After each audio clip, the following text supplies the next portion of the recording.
Good afternoon and welcome to the City Council Study Session meeting of Tuesday, March 12th, 2024. I now call the meeting to order. I know, let's say the Pledge of Allegiance together, then we'll do the roll call. Ready, begin. I pledge allegiance to the flag of the United States of America and to the republic for which it stands, one nation, under God, indivisible, with liberty and justice for all. Okay, Madam Clerk, will you please do the roll call? Mr. Mayor, the record will reflect that all council is present except for council members Reynolds and Marr. Okay, so it's, before we get to public comments, just the ground rules. Generally, it's a study session, so it's casual. We could call each other by our first names. In terms of discussing we're on discussion mode. So if during the, when you're doing the presentation, take some natural breaks, ask for questions. If any council member wants to ask a question, just light up their mic and I'll call on you. And I think that's it. Everybody's casually dressed, fairly casually dressed, right? We even have hats. And yes, everybody looks marvelous. The council has never, you guys have never looked better. I mean, we don't have Andrea and Arliss here, but that would make it better. But as for you guys, you're looking good. Now, let's do our public comments. I don't see a lot of people in the room to do public comments, so I'm okay with doing it for 3 minutes if anybody wants to speak. You can only talk about what's on the agenda, okay? Right, well, in that case, you could do 10 minutes. No, just kidding. Closed public comments in here. Anybody on Zoom? No, Mr. Mayor. All right, well, then we could do 20 minutes. Closed public comments. All right, so we have one study session item tonight. Madam Clerk, would you please read the title and introduce staff? Item 1 is fiscal year 2023-2024 mid-year budget update. Presentation by Ms. Molina, Finance Director. Carol, you have the floor. Thank you. Good evening, Honorable Mayor and City Council. It's my pleasure tonight to present to you the fiscal year 23-24 mid-year budget presentation. I want to take a moment to thank our staff, our department heads, our analysts, as well as Kathleen and our new budget manager, Mark Koo, for his work on helping put this together for you tonight. So tonight we will go over our 23-24 adopted budget, some proposed adjustments for the current fiscal year, a slight CIP update, our status of the reserves, and what is our calendar for our proposed budget for next year. For our 23-24 highlights, just as a reminder, we approved an all funds budget of $234 million. Our general fund was at $180.3 million for the current year. We balanced the budget without using reserves or ARPA funds. We dedicated over half of our budget towards public safety. We fully funded the year 4 of IT strategic plan. We continue to maintain a strong credit rating, and we pre-funded our CalPERS UIL, essentially saving the general fund approximately $900,000 in the current fiscal year.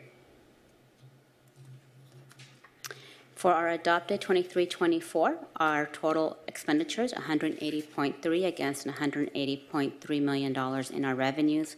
We're projecting a little bit higher, $181.8 at this moment in time. Our revenues consist of our property taxes, which, as you can see, they're slightly increasing based on what we're anticipating for the current year. Our sales tax is essentially flat at $82 million. Our TOT hotel tax at $9.5 million. We're anticipating a little bit higher based on current trends of 9.9. Our cannabis tax, which includes Measure Q and Measure X, at $3 million, projecting a little bit lower at 2.6. And the balance of our revenues are hovering around 32.2 for about $181.9 million that we're anticipating at the end of this year. For our City Council goals and priorities, your 3-year strategic planning goals consist of strengthening our public safety and improving our quality of life, achieving long-term fiscal sustainability, diversifying, stabilizing, and increasing housing, advancing environmental sustainability and climate resiliency, and recruiting and retaining our high-quality staff.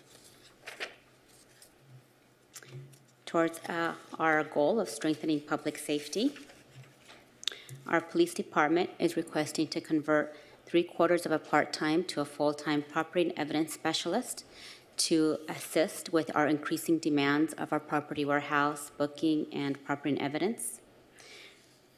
They are also requesting to convert 2 part-time positions, 0.48 of a senior community services leader and 1/4 an office specialist, to a full-time permit processing specialist to assist our animal services bureau with licensing and administrative support.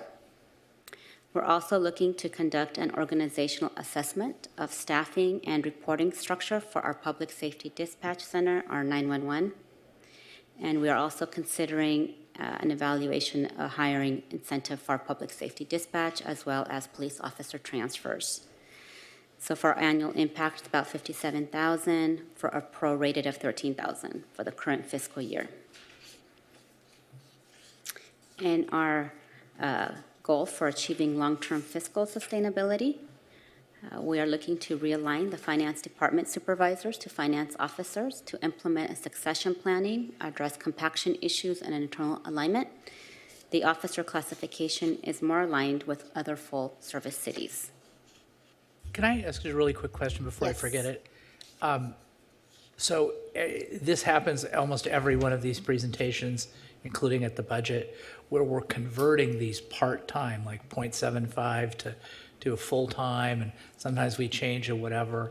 But why do we have so many people? I understand when it comes to like a seasonal worker or somebody who does, Parks and Rec and stuff like that.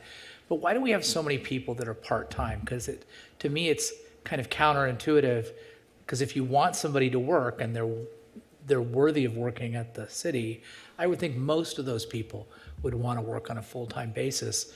Otherwise, they're going to just find another job at a full-time basis. So how did it come about that we have all these part-time people? Well, we've always had part-time positions throughout all of our departments for many, many years. What we're doing is we're realigning those positions that we feel we need them full-time.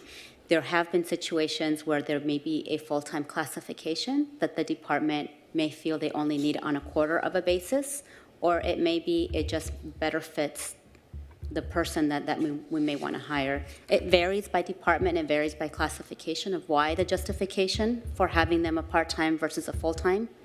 In this case, example, for the police department, it's critical for them to have a full-time property and evidence specialist versus a part-time position in this particular bureau. So I guess what I'm wondering, and then I'll just leave it and you can either answer it or just think about it, is does it make sense between now and the budget just to kind of like surface all of those part-time positions other than the obvious ones and go to the department heads and go, why don't we just do it in one fell swoop? If that's a legacy thing that we've been doing for years, having these part-time positions, why not take a look at all the part-time positions? Because, I mean, my hypothesis is it's harder to hire somebody for a part-time position than a full-time position, particularly in this economic environment. So essentially, we have been doing that for the last couple of years. We have been reevaluating all of the part-time positions by department, but we also want to make sure that as we grow and enhance our staff, that we're doing it in a fiscally sustainable fashion so that we're able to ensure that the budget can absorb the added increases from part-time to full-time, and not in all cases will a part-time to full-time conversion make sense. So we'll still take it under advisement and take a look at what we have. John, can I ask a question? Of course. Sorry. So how many part-time positions do you have, Carol? We have It's a curiosity for me too. Part-time seems difficult to manage. And then the next question is going to be, are there just spots where that fits the city's need? So it makes sense? So currently, we have 102.09 part-time positions across all departments. And that's about, and we have like 500 employees, 600 employees, how many employees do We we have 690 employees. Wow, and 100 are part-time, okay. And of those 102, how many kind of makes sense for the city to have part-time? In other words, there's just not a full-time, where there's a park ranger or whatever? Again, Tough question? It's a tough question. It Sorry. varies by department and even by division within each department. So in some cases, it will make sense to keep a part-time position, either fiscally or just the workload. For example, parks, they're seasonal. I You'll see. have a lot of them that are seasonal. Okay, that's what you call, that makes sense. So there's just, I assume this isn't something that, I mean, something the city must have said this fits what we do, right? That's the point. Correct. I'm getting to. Okay, thank you. I helped you for once, Carol. Thank you. Okay. All right. Our achievements. We ended the last fiscal year with a $6 million surplus, and the year prior with a $4 million surplus.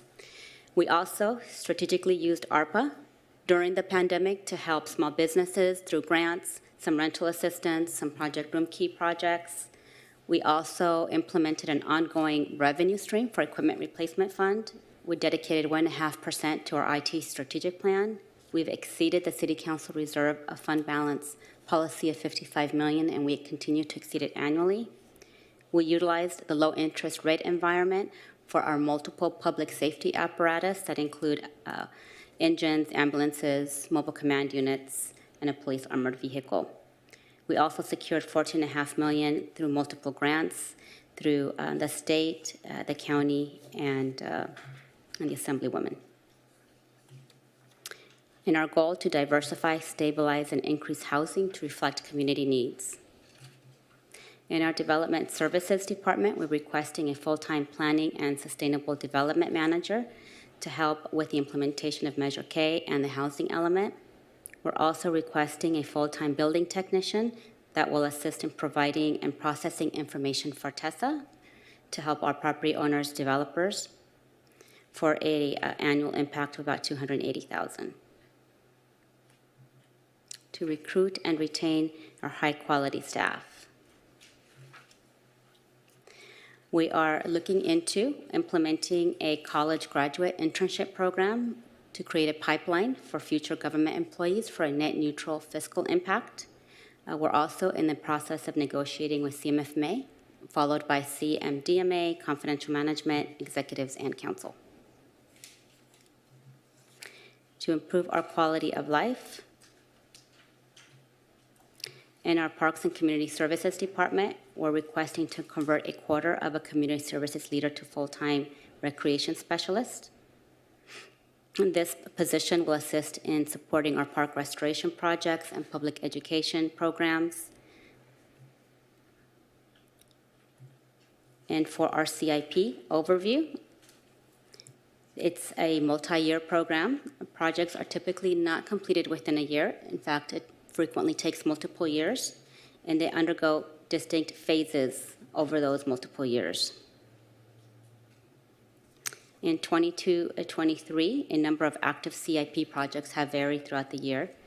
We started 22-23 with 102 active projects. We ended 22-23 with 91. The value of those carrying over year are estimated at $53.8 million. And this is solely for the capital projects. Some of our major projects that are underway include our Fire Station number 2 reconstruction, our training tower, our Police Department range remodel, T-Winkle, Shalimar Park, West Side Restoration Project, just to name a few. Just some highlights of CIP rollovers. There's definitely more, but these are some of the bigger highlights. Lions Park Cafe rolled over from the prior year. Fire Station number 4 training tower, Ketchum Light Vault, bus shelters, the range, our golf course, tennis center, Sunflower Avenue rehabilitation, and Shalimar Park expansion. For our general fund balances. Right. Carol, can I interrupt you? Of course. Can we go back a slide or two to 21? So it says that we've got start of fiscal year 22-23, we had 102 projects, and then I'm unclear as to the next line of 91. Does that mean that we had 11 completed in that period of time and 91 were rolled over? 91 are essentially rolling over, correct? Okay. Do we have a list of the 11 that were completed during that time? I will refer that to Director Sethuraman. Mayor Pro Tem Haran, let me review them and I'll get back to you. Okay. Can I ask you a question about, I think it's 23, slide 23? If I got it right. This one? Yeah, 22. Oh. Oh, there, 24. That's it. Thank you. Okay. I had no idea where I'm at. So, hey, on the golf and tennis center, 1.2 million, is that going to be split by John and Jeff arm wrestling, or how's that split between those two centers? Do we know? That was actually at the end of the year and a surplus that was Right. allocated. How that is going to be split up, I think, is still being determined. I do not have the details of that. How's at that? this How moment. will it be determined? I will leave that to Director Sethuraman. Can you repeat the question, please? I was marking Oh, I something. just up. wondered, how are you going to split the 1.2 between the golf and tennis center? What are you thinking for the golf center? What are you thinking for the tennis center? So, Councilman Harper, we split that half and half right now. You can do it half and half right now? Yes. You don't have anything, what's intended for the golf? So for the golf course, it involves a lot of grounds modification, fixing the bunkers and projects like that. For the tennis center, it involves surfacing of the courts, some minor clubhouse improvements.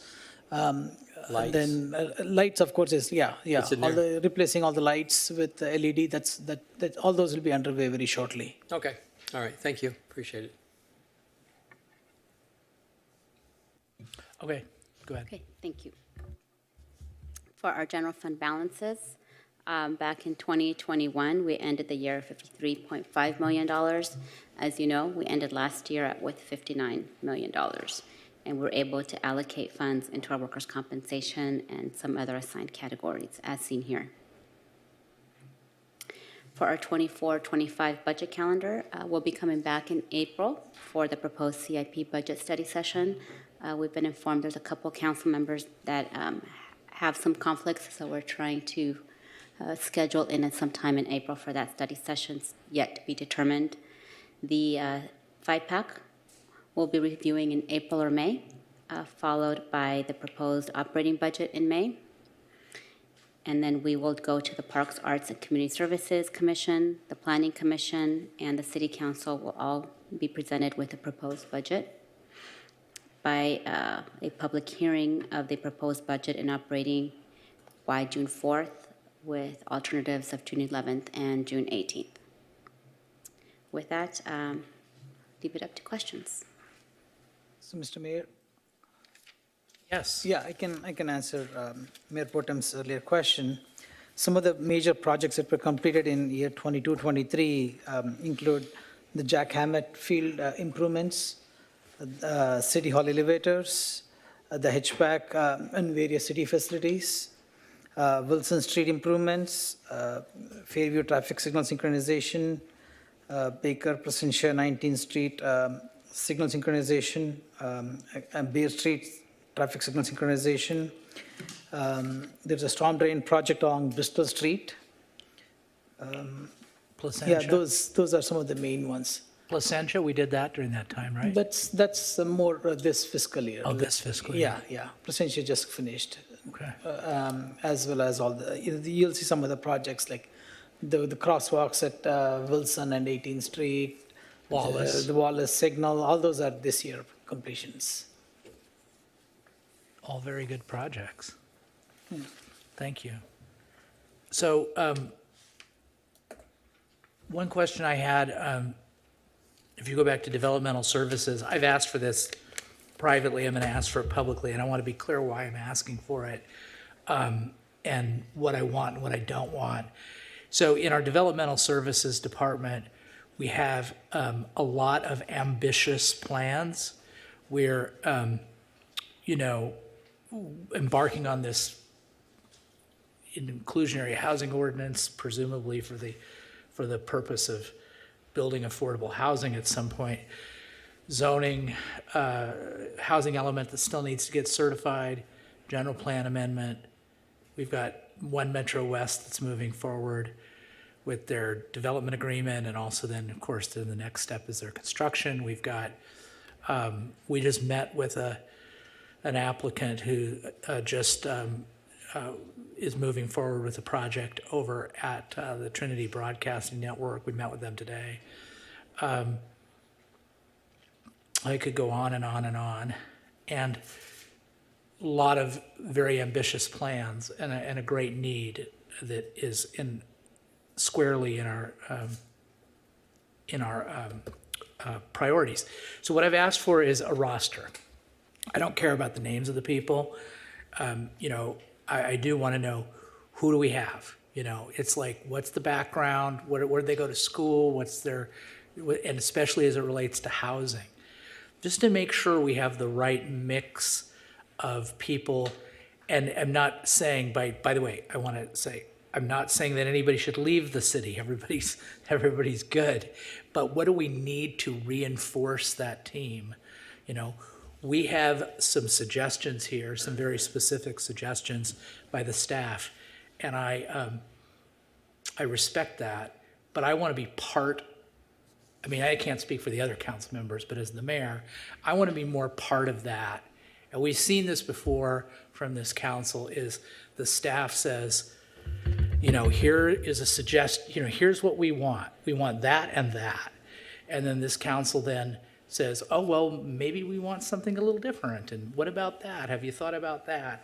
And especially as it relates to budget, that is right down the center of the goalpost of our responsibility to the voters, okay? So I can't engage in that type of dialogue, either publicly or privately with staff, unless I know what we have.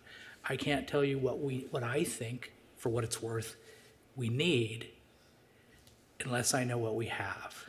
So I really want that, okay? I'm not kidding around, and I don't care about the names. I don't care who the person is, I just want the qualifications.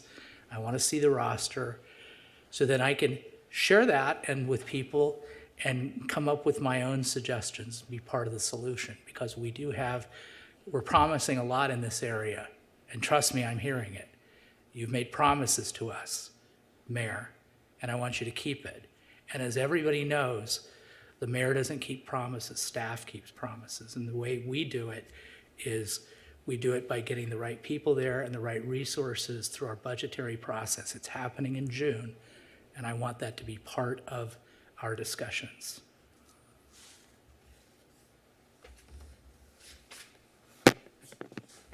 Mayor, I'd like to respond. Yes, of course. Thank you. So as a normal part of our budgetary process, when we're doing budget making with all of our departments, each department will present their budget requests. That entails a lot of due diligence, a lot of work around staffing levels, projects that are coming up. I trust that they're the subject matter experts on that. We have those conversations, we deliberate, we work with the finance department, and we bring you recommendations based on a few factors. One being, of course, the workload impacts, and can we accommodate the work that we have with the staff that we have? And if we feel like we can't, then we'll request adjustments. We look at the title classifications very carefully. Obviously, we work with HR on that as well. And then we work with Carol on the affordability. I think what I would recommend for the council moving forward, as I want to make sure that we do not confuse roles as we're going through this process. So I have ultimate appreciation, Mayor, for what you're requesting. I think it's fair for the council to want to know what's the appropriate level of staffing for this department in particular, especially given the workload, the major projects that are underway. What I want to caution us about is this department has a director. We'll be hiring a qualified leader to run that department. That is the subject matter expert in the city that is uniquely qualified to do that assessment. And so right now we have Cecilia in that position. I trust her expertise, her extensive background. That's what we've been working on together. It's precisely why we're bringing these positions to you. In terms of the projects that are coming up for this department, we also know that if an affordable housing ordinance is introduced, that is a new program.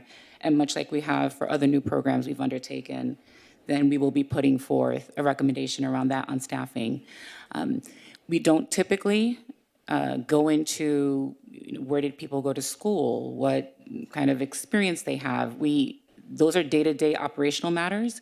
And so I just want to make sure that we're not stepping on the toes of our directors or assistant city manager. Clearly myself, that's my scope. That's what you hired me to do. That's my job. And we'll come back to you during the budget making process and let you know how we plan to make sure that these things can be accommodated, that this work will get done. And we're always looking for the best and the brightest. That's why we're developing this college internship program.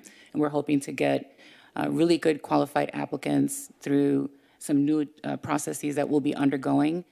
But I just want to make sure that I'm staying within my role as the city manager, what you've tasked me to do, and that's the day-to-day operation, and the hiring essential to that.